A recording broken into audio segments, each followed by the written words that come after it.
Yes, I'm in a bathrobe and I have bedhead. So, It's time to spend some time with Rick. hey everybody, welcome back. I am doing this. I'm Rick. I think you know that. The way that I'm dressed because I just watched this documentary and needed to come straight here from the couch. The way I was dressed. I got up, I put on my bathrobe this morning, and I'd been wanting to see this for a while. If you have not seen this, please do. I don't think there's anyone on earth, unless you just don't like movies, who has not been touched deeply by the music of John Williams. If you're of my generation, that touch is more than just deep. That touches into the very depths of the soul. And as I was watching this, a couple of things were happening.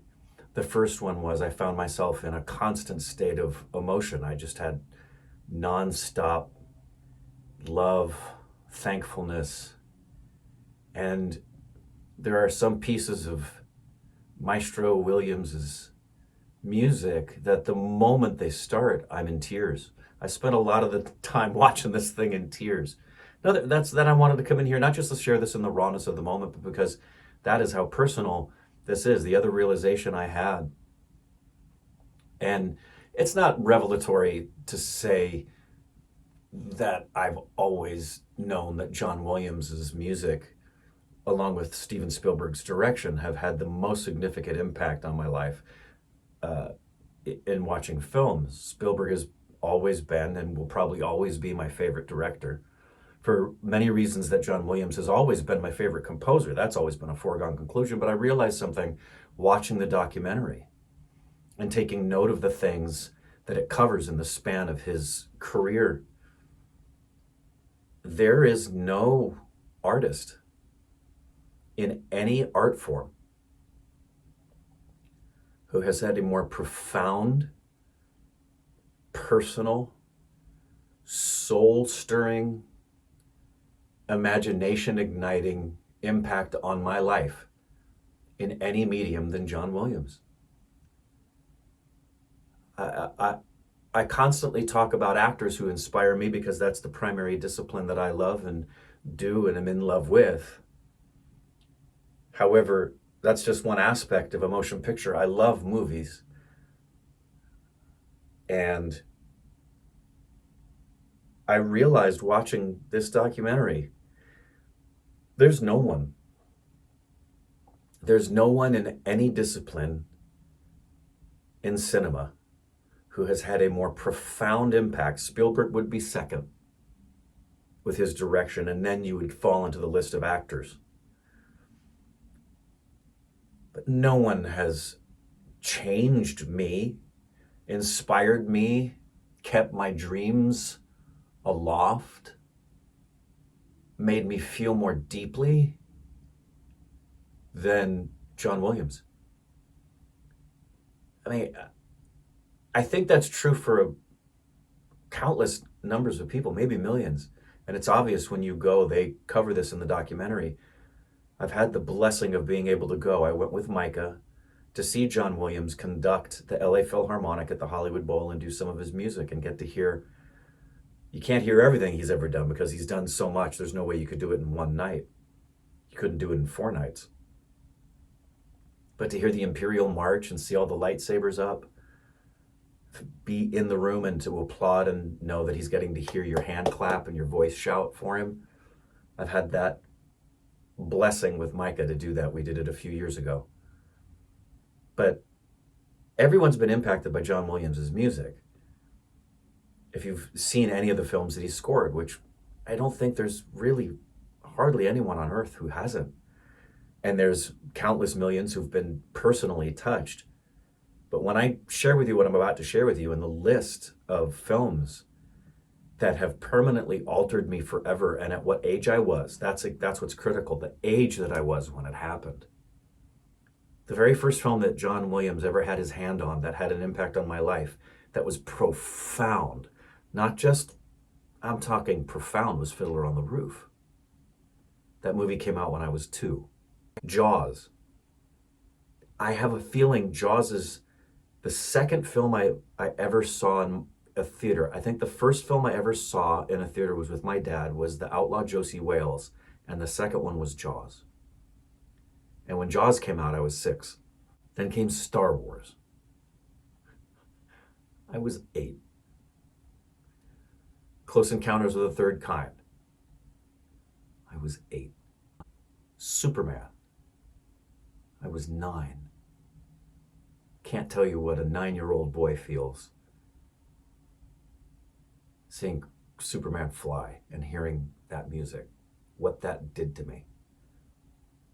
I can't tell you how many nights I looked up and wished upon stars that I could fly. The Empire Strikes Back came out when I was 10. Raiders of the Lost Ark came out when I was 12. I remember the theater I went to here in the Valley where I saw that. And when I was 13, E.T. came out. And these aren't just movies that everybody says they love. These films changed my life forever. Cannot accentuate how much I mean by that. These aren't just favorite films. These are films whose content, including John's scores, altered me forever. My life would not be the same without these films and these scores. Return of the Jedi came out when I was 15. So right there, I have the list of films from the ages of 2 to 15. Fiddler on the Roof, Jaws, Star Wars, Close Encounters, Superman, The Empire Strikes Back, Raiders of the Lost Ark, E.T., and Return of the Jedi.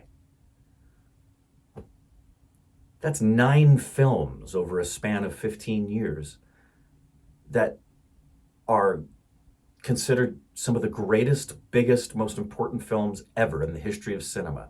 And they happen to come out through the most formative years of my life, from the ages of 2 to 15. To say that it impacted me and my brain and my soul and my heart is a transcendent understatement. And then when I hit my early 20s, Jurassic Park. And then at the age of 24, in the same year as Jurassic Park, he did Schindler's List, which is still, for me, and probably always will be, my favorite film of all time. And then, of course, there's the theme to Harry Potter, which was a ringtone on my phone for many, many years. Please watch it. There's people out there who maybe you've never even heard of John Williams. I can't imagine who they are. You need to watch it. If you've never even known who he is, you need to watch it. And for the rest of us who have been impacted by his music, please don't miss this. It's on Disney. If you don't have a membership, find a friend or a family member who does and watch it there, or get a membership just to watch this. John deserves it. John Williams deserves us to be able to take a look and understand some of his life and his creative process. And you deserve it, because I cannot help but think that if you watch this, you are going to be touched and you are going to be inspired. The way John Williams' music has inspired me. One of the most important things in my life personally has been the hope that anything that I do creatively would inspire other people to unleash their fullest potential. And I tell you, no artist in any medium, as I said at the outset, no artist in any medium has ever inspired me more to unleash my fullest potential than John Williams. This documentary is, like him, a gift that I really hope you unwrap and you watch for yourself. So go watch it. It's worth watching. And he's worth celebrating.